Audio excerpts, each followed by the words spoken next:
హరే ఓం శుక్లాంబరధరం విష్ణుం శశివర్ణం చతుర్భుజం ప్రసన్నవదనం ధ్యాయే సర్వవిఘ్నోపశాంతయే వసుదేవసుతం దేవం కంసచానూరమర్దనం దేవకీ పరమానందం కృష్ణం వందే జగద్గురుం గోవిందాయ విద్మహే గోపీజనవల్లభాయ ధీమహి తన్నో కృష్ణ ప్రచోదయాత్. ఓం సిబిఆర్ టీవీ ప్రేక్షకులందరికీ కూడాను స్వాగతం సుస్వాగతం. మనం ఈరోజు కార్తీక మాస సందర్భంగా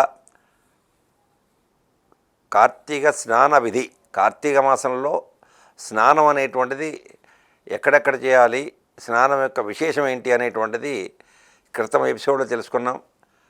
తదుపరి ఇప్పుడు కార్తీక మాసంలో దీపదానం యొక్క మహిమ, జ్వాలాతోరణం, దీపస్తంభం యొక్క మహాత్యం, అదే కాకుండా ఈ కార్తీక మాసం యొక్క విశేషం అనేటువంటిది ఎవరి ద్వారా మన ప్రజలందరికీ కూడా సంక్రమించింది అనేటువంటి విశేషాల గురించి మరికొన్ని విశేషాలతో మీ ముందుకి ఓం సిబిఆర్ యాజమాన్యం వారు ఈ యొక్క ఎపిసోడ్ని తీసుకొచ్చారు.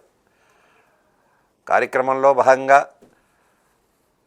కార్తీక మహాత్యం గురించి, ఈ కార్తీక మహాత్యం అనేటువంటిది చైత్రం, వైశాఖం, జ్యేష్టం, ఆషాఢం, శ్రావణం, భాద్రపదం, ఆశ్వేజం, కార్తీకం, మార్గశీర్షం, పుష్యం, మాఘం, ఫాల్గుణం.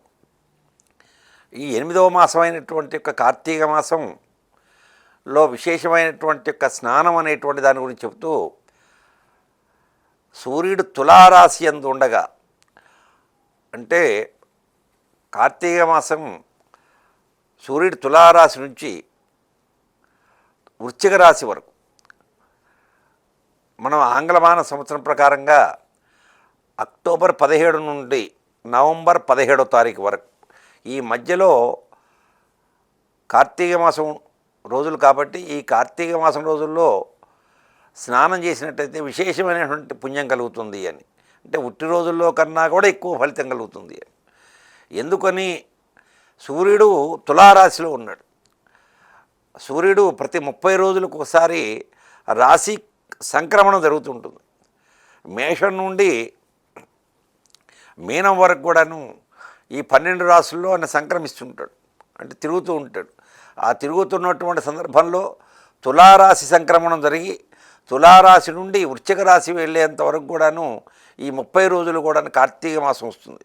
కార్తీక మాసం రోజుల్లో విశేషమైనటువంటి సూర్యుడు తులారాశి ఉన్నప్పుడు, తులారాశి యందు ఉన్నప్పుడు స్నానం చేస్తే విశేషమైన ఫలితం అని. అదే కాకుండా కార్తీక మాసం అనేటువంటి యొక్క కార్తీక పురాణము, కార్తీక మహాత్యం అసలు భూమి మీదకి ఎలా వచ్చింది అనేటువంటి విశేషాన్ని గురించి నైమిసారణ్యంలో మహాసత్రయాగం జరుగుతుంది.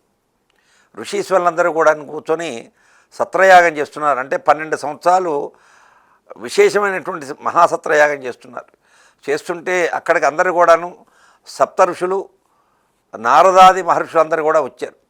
అక్కడికి వచ్చిన తర్వాత శౌనక మహర్షులు వచ్చారు, సూత మహర్షి వచ్చాడు.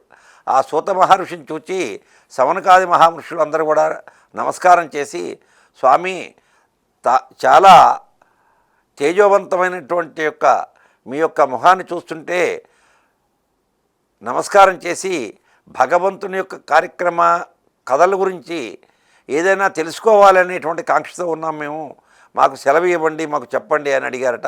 ఆ శౌనకాది మహర్షులందరూ కూడాను సూత మహాముని చూచి నమస్కారం చేసి, అప్పుడు ఆ సూత మహర్షి ఒకానొక సందర్భంలో ఈ కార్తీక మహాత్యం గురించి చెప్పాట. కార్తీక మాసం ఈ నెల రోజులు కూడా స్నానం ఎందుకు చేయాలి, దీపారాధన ఎందుకు చేయాలి, ఈ కార్తీక మాసమే అంత విశేషమైనటువంటి రోజులు ఎందుకని ఈ 30 రోజులు, తర్వాత ఈ కార్తీక మాసంలో తులసి పూజ అనేటువంటిది ఎందుకు విశేషము, ఈ కార్తీక మాసంలో ఉసిరిగ చెట్టు యొక్క మొదట్లో ఉసిరి చెట్టు యొక్క ఛాయలో వనభోజనాది కార్యక్రమాలు నిర్వహించుకున్నట్లయితే విశేషమైనటువంటి ఫలితం ఎందుకని వస్తుంది, ఇవన్నీ కూడాను ఆయన ఉటంకిస్తూ ఒకానొక సందర్భంలో జనక మహారాజు గారి యొక్క నగరం నుండి సిద్ధాశ్రమానికి వెళ్తున్నట వశిష్ఠ మహర్షి.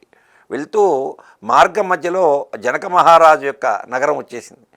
వచ్చిన తర్వాత ఆ జనక మహారాజు గారి యొక్క ఆ రాజభవనానికి వెళ్ళాడట వశిష్ఠ మహర్షి.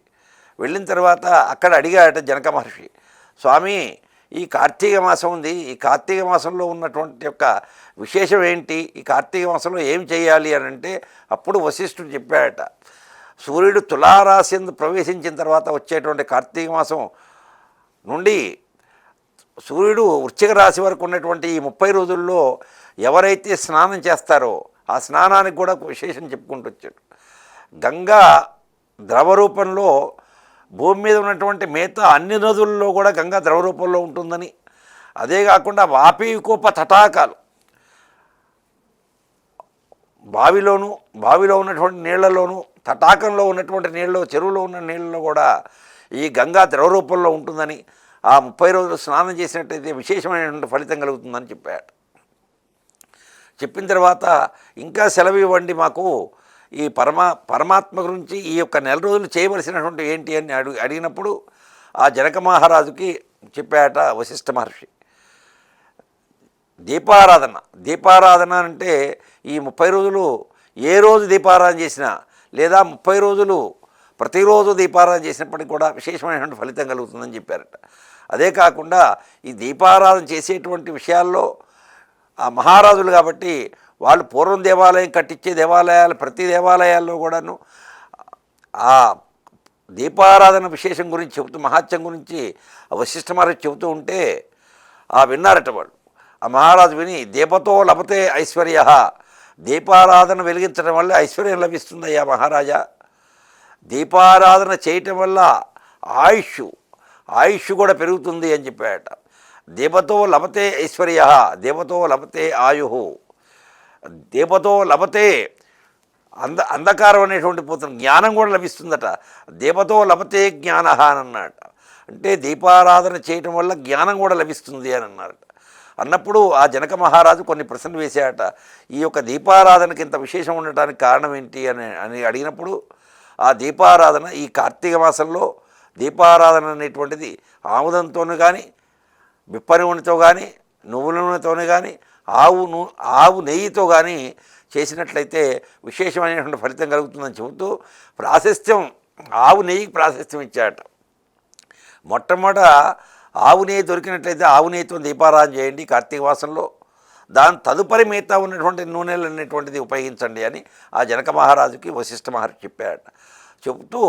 చెప్పటం వల్లనే అప్పుడున్నటువంటి మహారాజులందరూ కూడాను దేవాలయాలు ఏది కట్టించినప్పటికీ కూడాను వాళ్ళ వంశం ఆయుష్ పెరుగుతుందన్నారు. కాబట్టి వారి యొక్క ఆయుష్ పెరగాలి అని, తర్వాత వారి పరిపాలన ఎక్కడైతే చేస్తారో ఏ రాజ్యం అయితే చేస్తారో ఆ రాజ్యం సుఖ సంతోషాలతోనే అభివృద్ధిగా ఉండాలనే ఉద్దేశంతో దీపస్తంభాలు అనేటువంటిది ఏర్పాటు చేశారట. ప్రతి చోట కూడా పూర్వం 500-600 సంవత్సరాలు 1000 సంవత్సరాల క్రితం కట్టిన దేవాలయాల్లో ఏ దేవాలయాల్లో కూడాను దీపస్తంభాలు అంటూ ఉన్నాయి. ఆ దీపస్తంభాలు కూడాను కొయ్యతో కానీ లేదా శిలతో కానీ దీపస్తంభాలు ఏర్పాటు చేసి వాటికి గూళ్ళు అనేటువంటిది ఏర్పాటు చేసి దాంట్లో దీపం వెలిగించినటువంటి ప్రమిదలు దాంట్లో పెట్టేటువంటి ఒక సౌకర్యంగా ఏర్పాటు చేసి దాంట్లో దగ్గరగా 1000, 2000, 3000 దీపారాధన వెలిగించేటువంటి సౌకర్యంగా దీపస్తంభాలు ఏర్పాటు చేసేవారట. ఆ దీపస్తంభాలు కూడాను 40 అడుగులు, 50 అడుగులు, 100 అడుగులు కూడా ఎత్తులో దీపస్తంభాలు నిర్మించినటువంటి సందర్భాలు ఉన్నాయి. అయితే ఇప్పుడు కొన్ని మచ్చుకి మనం చెప్పాలి అంటే దీపస్తంభాల విషయాల్లో మధ్యప్రదేశ్లో ఉజ్జయిని అనేటువంటి ఒక పట్టణం ఉంది. ఆ ఉజ్జయిని పట్టణంలో ఆ కృష్ణ పరమాత్మ అక్కడ ఆ ఉజ్జయిని అనేటువంటి పట్టణంలో సాందీప మహర్షి అనే ఆశ్రమం ఉంది. ఆ సాందీప మహర్షి యొక్క ఆశ్రమంలో ఈ కృష్ణ భగవానుడు కుచేలుడు ఇద్దరూ కూడాను ఆ సాందీపుని శిష్యులుగా చేరి అక్కడ విద్యాభ్యాసం చేశారు. ఆ విద్యాభ్యాసం చేసినటువంటి చోట అక్కడ క్షిప్రా నది అని ఒక నది ఉంది.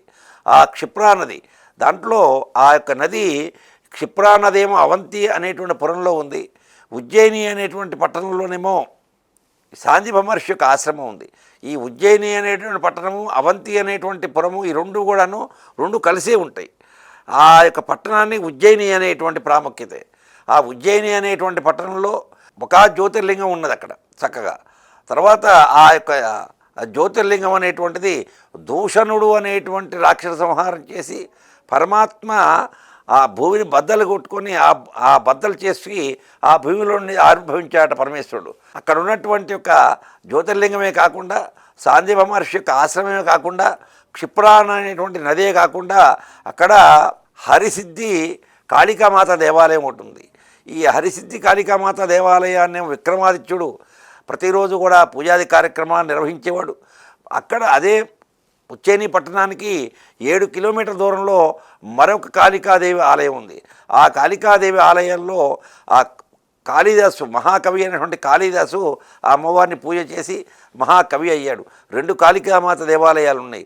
2 కాళికామాత దేవాలయాల్లో హరిసిద్ధి కాళికామాత దేవాలయంలో అప్పుడున్నటువంటి ఉజ్జయిని పరిపాలన చేసేటువంటి మహారాజు దీపస్తంభాలు కట్టాడు. చక్కగా రాతితో దీపస్తంభాలు కట్టారు.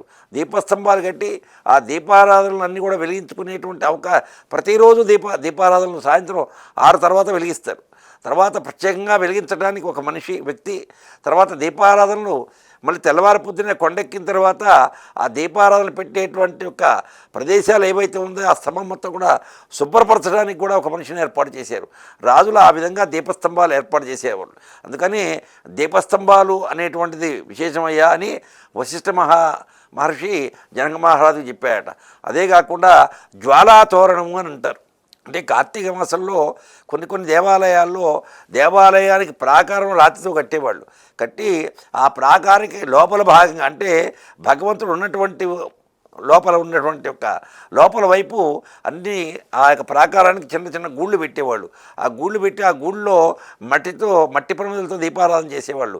అంటే స్వామికి చుట్టూ కూడా జ్వాలాతోరణంగా ఉండేది. అంటే ఒక పుష్పమాల కనుక భగవంతుడికి ఎట్లా వేస్తే ఎట్లా ఉంటుందో అట్లాగే ఆ ప్రాకారం చుట్టూ కూడా 4 పక్కల కూడాను ఆ దీపారాధనలు ఉండటానికి ఉన్నటువంటి గూళ్ళు పెట్టి ఆ గూట్లో దీపారాధన చేయటం వల్ల జ్వాలాతోరణం స్వామివారికి పుష్పమాల వేసినట్టుగా జ్వాలాతోరణమాలగా ఉండేదన్నమాట. ఆ విధంగా జ్వాలాతోరణము అని అంటారు. అట్లా ఆ విధంగానే కార్తీక పౌర్ణమి రోజున ప్రతి ఒక్క మాసానికి పౌర్ణమి ఉంటుంది. ఒక్కొక్క పౌర్ణానికి ఒక్కో నక్షత్రం రోజున ఒక్కో పౌర్ణమి వస్తుంది. అశ్విని నక్షత్రానికి చిత్తా నక్షత్రానికి చైత్ర పౌర్ణమి, విశాఖ నక్షత్రానికి వైశాఖ పౌర్ణమి. ఆ విధంగా కార్తీక మాసంలో కృత్తికా నక్షత్రంతో కూడుకొని ఉంటుంది ఆ పౌర్ణమి. అందుకనే కృత్తికా దీపోత్సవం అని అంటారు. విశేషమైన దేవాలయాల్లో ప్రత్యేకంగా కృత్తికా దీపోత్సవం అనేటువంటిది చక్కగా చేస్తారు. దీన్నే శిఖర దీపం అంటారు, దీన్నే జ్వాలాతోరణం అంటారు, దీన్నే కృత్తికా దీపోత్సవం అని అంటారు. దీపారాధన చేయడం అనేటువంటిది చాలా విశేషమైనటువంటిది. కొన్ని వందల వేల సంవత్సరాలు కట్టినటువంటి పురాతనమైనటువంటి దేవాలయాలు ఏవైతే ఉన్నాయో ఆ దేవాలయాల్లో కూడా ఇప్పటి వరకు కూడాను ఆ శిఖర దీపం అనేటువంటిది, ఆ జ్వాల అనేటువంటిది, ఆ శిఖర దీపం అనేటువంటిది పెడుతూనే ఉంటుంటారు. అనువంశికంగా వస్తున్నటువంటిది. అయితే పురాతన దేవాలయాల్లో మాత్రమే మీకు కనిపిస్తుంటుంది ఇది. ఈ దీపస్తంభాలు కానీ జ్వాలాతోరణం కానీ ఇవన్నీ కూడాను పురాతన దేవాలయాలు 500-600 సంవత్సరాల క్రితం కట్టిన దేవాలయాల్లో కనపడుతుంటాయి. ప్రప్రథమంగా ఇప్పుడు కట్టేటువంటి దేవాలయాల్లో ఈ జ్వాలాతోరణానికి కానీ వీటికి కానీ ఏదన్నా పెట్టినప్పటికీ కూడా తాత్కాలికమైనటువంటి ఏర్పాట్లు మాత్రమే. అవి దీపాలకి అంత ప్రాముఖ్యత ఇచ్చేవాళ్ళు రాజులు. వాళ్ళు ఆ మహర్షి చెప్పినటువంటి దాని ప్రకారంగా ఆ స్తంభాలు ఏర్పాటు చేశాడు. అట్లాగే ఆ దీపం అనేటువంటిది కార్తీక మాసంలో కృత్తికా నక్షత్రం రోజున కనుక దీపారాధన చేసినట్టయితే ఆ దీపారాధనలో మనం ఒక వస్తువు పెడితే ఆ వస్తువు ఎట్లయితే భస్మీపటలం అయిపోతుంటుందో అతను చేసినటువంటి పాపాలు కూడాను భస్మీపటలం అయిపోతాయి అని శాస్త్రం చెప్పబడింది. దానికి కార్తీక పురాణంలో చాలా ఉదాహరణలు చెప్పుకుంటూ వచ్చారు. అట్లాగే కొన్ని వేల సంవత్సరాల క్రితం నుంచి వస్తున్నటువంటి దేవాలయాల్లో ఏ విధంగా పెడుతుంటుంటారో అట్లాగే వల్లభి వేణుగోపాల స్వామి దేవాలయంలో కూడాను ఇవాల్టి వరకు కూడా దగ్గరగా 600 సంవత్సరాల నుండి ప్రతి కార్తీక పౌర్ణమి రోజున కూడాను శిఖర దీపం అంటూ వెలిగించి దగ్గరగా 1 కిలో నూనె వరకు కూడా దాంట్లో ఆ దీపారాధనకు వెలగటానికి ఉపయోగించి ఏ రోజునైతే ఉదయం రోజున సాయంత్రం ఏ టైంకి అయితే పెడతామో మరుసటి రోజు సాయంత్రం వరకు కూడాను ఆ జ్వాల శిఖరం మీద స్వామివారి యొక్క శిఖరం మీద పెట్టినటువంటి దీపాన్ని ఆ రోజు సాయంత్రం వరకు కూడాను 24 గంటలు వెలుగుతూనే ఉంటుంది. దాన్ని శిఖర దీపం అంటారు, దాన్ని కృత్తికా దీపం అంటారు. అది తిరుపతిలో కూడా పెడుతూనే ఉంటారు ఇవాటి వరకు కూడాను. అయితే ఇలాంటి ప్రముఖమైన దేవాలయాల్లో పెడుతూ ఉంటారు. అలా పెట్టినటువంటి దేవాలయాలు ఆ శిఖరం మీద ఉన్నటువంటి దీపాన్ని చాలా ఎత్తుగా కడతారు కాబట్టి దీపారాధన ఆ శిఖరం అనేటువంటిది ఆ శిఖరం మీద దీపం పెడతారు కాబట్టి ఆ గ్రామంలో ఉన్నటువంటి వాళ్ళకు దూరంగా ఉన్న వాళ్ళకు కూడాను ఆ శిఖరం మీద పెట్టినటువంటి దీపారాధన కనపడుతుంటుంది. ఆ దీపారాధన చూచి నమస్కారం చేయటం వల్ల వాళ్ళు దేవాలయానికి వచ్చి దీపారాధన చేస్తే ఎంత ఫలితం కలుగుతుందో, 30 రోజులు చేస్తే ఎంత ఫలితం కలుగుతుందో ఆ శిఖర దీపాన్ని చూచి నమస్కారం చేయటం వల్ల వారి యొక్క పాపాలనేటువంటి భస్మీపటలం అయిపోయి 30 రోజులు వెలిగించిన దీపారాధన వెలిగించినటువంటి ఫలితం కలుగుతుంది. కేవలం సంవత్సరంలో ఆ కార్తీక మాసంలో పౌర్ణమి రోజున కృత్తికా నక్షత్రం రోజున వచ్చేటువంటి పౌర్ణమి రోజున మాత్రమే ఆ శిఖర దీపం పెడతారు. మళ్ళీ శిఖర దీపాన్ని దర్శనం చేసుకోవాలంటే మళ్ళీ సంవత్సరం తిరిగి రావాల్సినటువంటిది.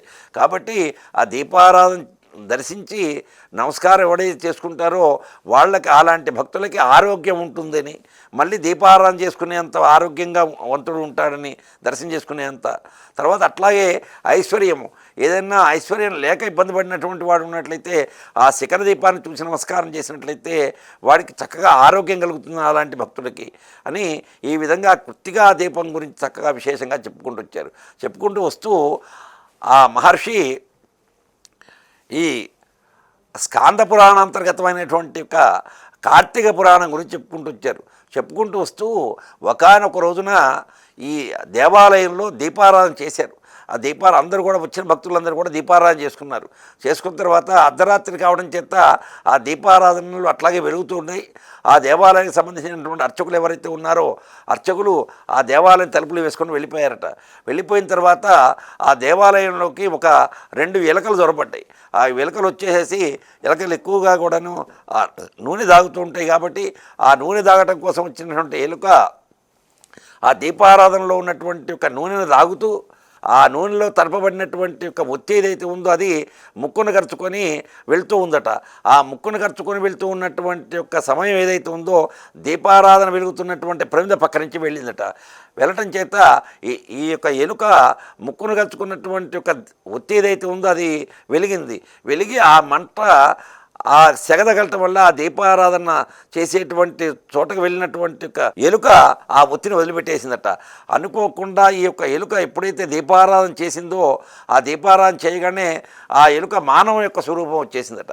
మానవ యొక్క స్వరూపం వచ్చేసి మాట్లాడుతుంటే అప్పుడు స్వామి ఏంటి ఎలుక ఈ యొక్క రూపం రావటం ఏంటి అని అంటే, పూర్వం ఒకానొక సందర్భంలో యజ్ఞయాగాలు చేసేటువంటి వాళ్ళని బ్రాహ్మణుల్ని వీళ్ళందరినీ కూడా దూషించడం చేత వారి యొక్క వేదాలని దూషించడం చేత పూజాది కార్యక్రమాలను అందరినీ కూడా దూషించడం చేత అక్కడికి వచ్చినటువంటి మహర్షులందరూ కూడా వీరిని శాపం పెట్టారు.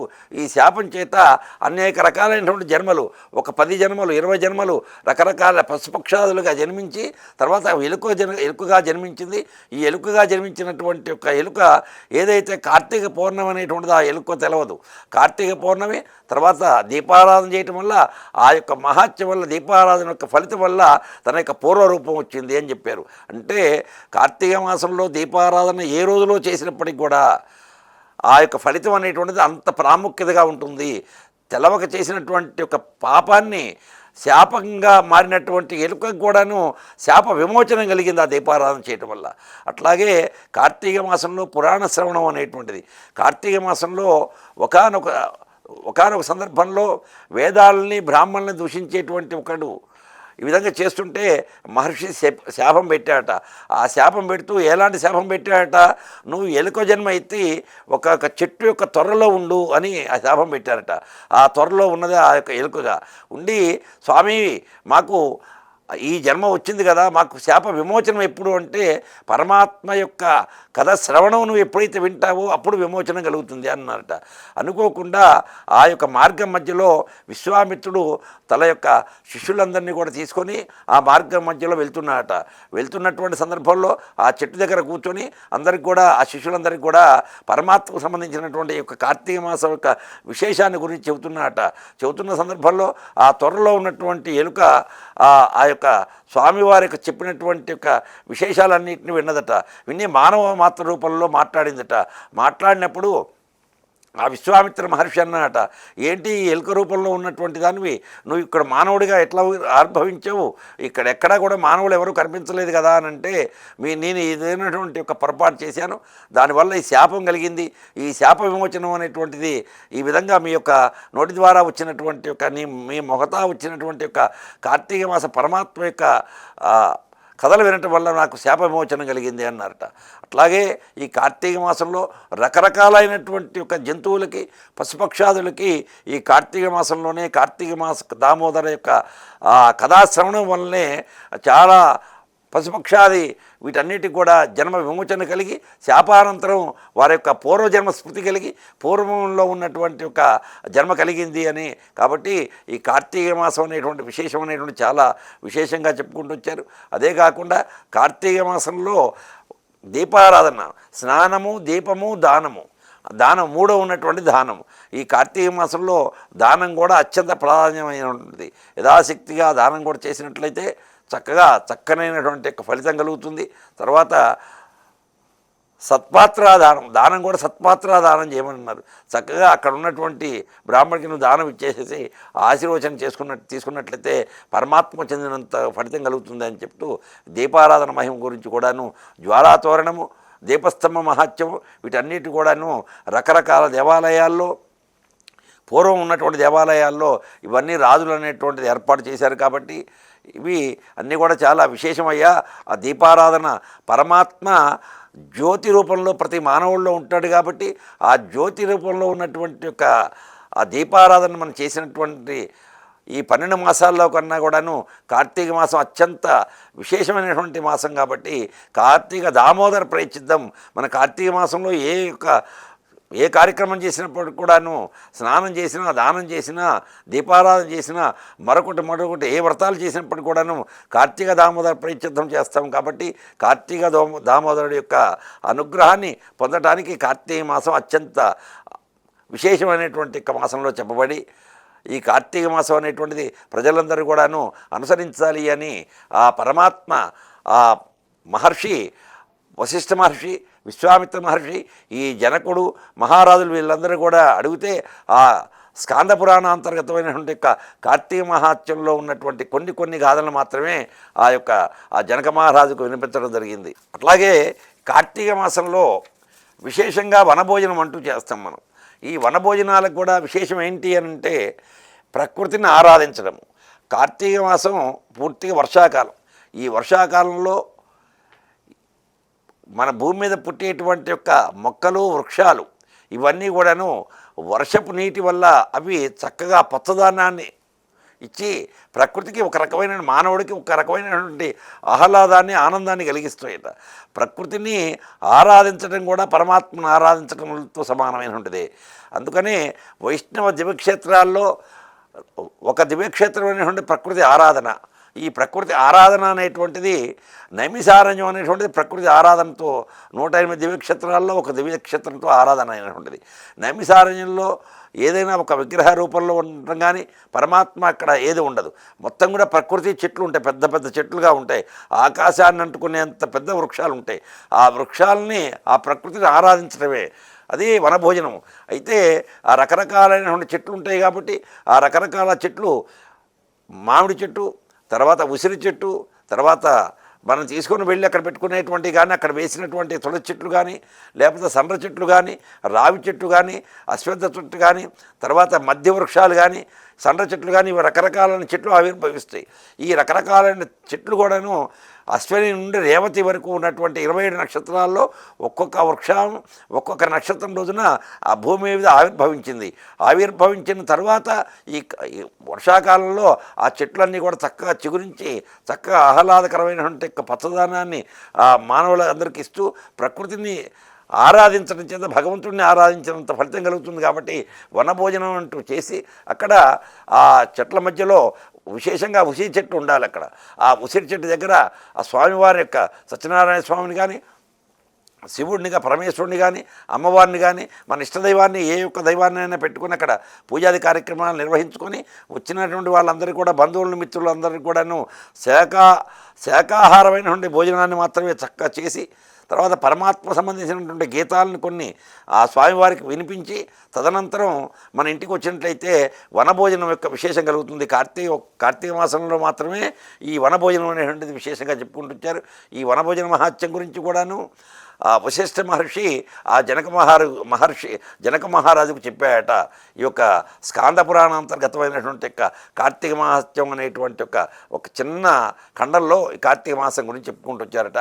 ఆ రోజు నుంచి కూడాను రాజులు ఎప్పుడైతే మహర్షులు చెప్పినటువంటిది విన్నారో ఆ విన్నటువంటి తదుపరి దేవాలయాల్లో దీపస్తంభాలు కట్టించి ప్రతిరోజు కూడా దీపాలు వెలిగించి వారి యొక్క రాజ్యాలని పరిపాలన అంతా కూడా చక్కగా చేసుకుంటూ ఇవాళ వరకు కూడాను ఆ దీపస్తంభాలు కానీ వారు చేసినటువంటి యొక్క పూజాది కార్యక్రమాలు కానీ అవన్నీ కూడా ఇవాళ వరకు ఉండి ఇవాళ వరకు కూడా కొన్ని చోట్ల కొనసాగింపబడుతున్నాయి అని అంటే చాలా విశేషమైనటువంటిది.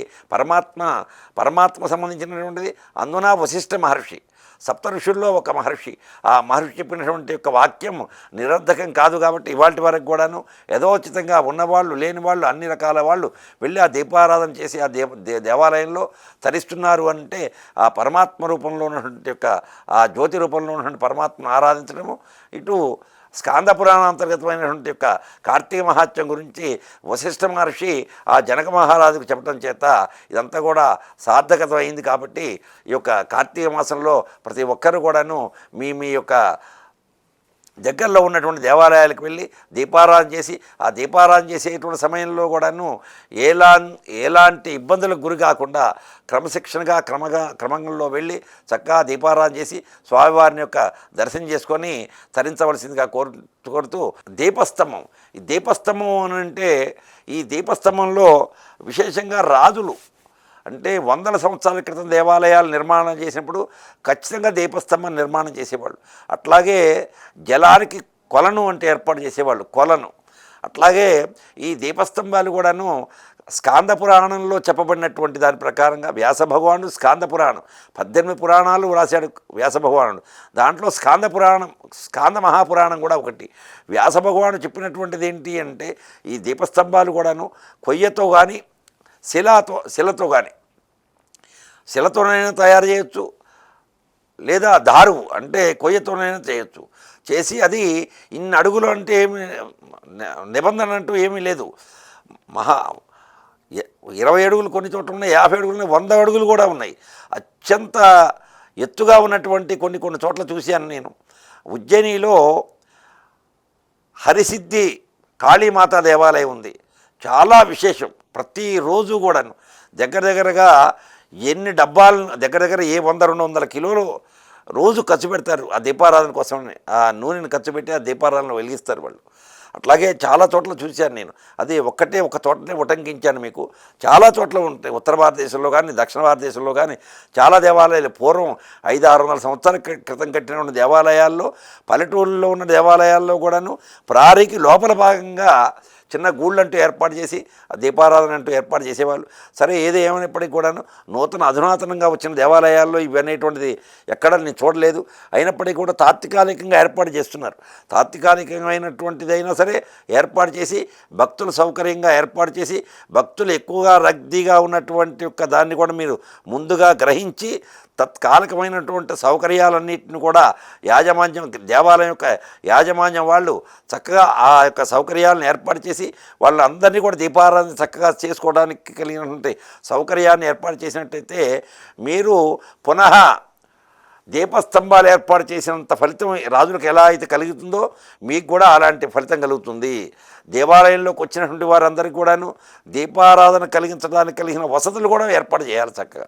అక్కడ ఉన్నటువంటి ప్రాథమికమైనటువంటి యొక్క నివారణ చర్యలు అంటే ఆ దీపారాధన చేసేటువంటి చోట వాళ్ళు కొలనులు కట్టించేవాళ్ళు. అంటే నీటి కొలనులు వాళ్ళు కట్టించేవాళ్ళు.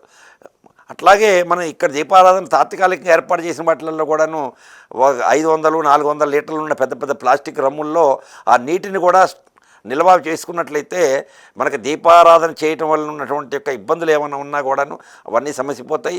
ఆ నీరు నిప్పు రెండు ఒక చోటనే ఉండాలి. ఆ దీపారాధన చేసాము అంటే ఖచ్చితంగా నీళ్ళు ఉండాల్సిందే అక్కడ. ఈ రెండు కూడాను నీరు నిప్పు ఈ రెండు కూడా అవినాభావ సంబంధమైనటువంటి వస్తువులు మానవ జీవితానికి. కాబట్టి ఖచ్చితంగా ఆ దీపారాధన చేసి తాత్కాలికంగా ఏర్పాటు చేసినటువంటి ఒక దీపస్తంభాలు కానీ తాత్కాలికంగా కూడా దీపస్తంభాలు ఏర్పాటు చేసుకోవచ్చు. ఇనుముతో తయారు చేస్తున్నారు ఈ మధ్య, కొయ్యతో తయారు చేస్తున్నారు స్టాండుల్లాగా, ఆ విధమైన ఏర్పాటు చేసుకోవచ్చు. దీపతోరణం అని అంటారు. స్వామివారి యొక్క దేవాలయానికి లోపలికి వెళ్ళేటువంటి ఒక ముఖద్వారం ఏదైతే ఉందో ఆ ముఖద్వారానికి బయట పక్కన కూడాను చెక్కతో కానీ ఇనుముతో కానీ తయారు చేస్తున్నారు. దాన్ని దీపతోరణం అని అంటారు. పరమాత్మ దగ్గర ఎప్పుడైతే నువ్వు దీపారాధన చేస్తావో, దీపతోరణాన్ని చేస్తావో, దీపస్తంభాన్ని ఏర్పాటు చేస్తావో, ఆయన అపరిమితమైనటువంటి కొన్ని మనకి అపరిమితమైనటువంటి మనకు తెలవనంత ఉన్నటువంటి ఒక ముందు వంశాల వాళ్ళని కూడా ఆయన ఉద్ధరింపజేస్తాడట. అంటే దీపారాధనకి అంత ప్రాముఖ్యత ఉంది. అందున కార్తీక మాసంలో అంత ప్రాముఖ్యత ఉంది. కాబట్టి ఈ దీపారాధన అనేటువంటి చాలా విశేషమైనటువంటిది. కాబట్టి ఈ దీపారాధన స్తంభాలు కానీ ఆ దీపారాధన అనేటువంటి ఇది కానీ మీరందరూ కూడాను అక్కడ ఉన్నటువంటి వారు యథాచితంగా సౌకర్యాలను ఏర్పాటు చేసి రక్షణ కూడా వచ్చిన భక్తులకు కూడా తగిన సౌకర్యాలు ఏర్పాటు చేసి అక్కడ ఎలాంటి ప్రమాదాలు కూడా జరగకుండా ఉండేటట్టుగా చూడవలసిన బాధ్యత కూడా ఆలయ నిర్వాహకులది.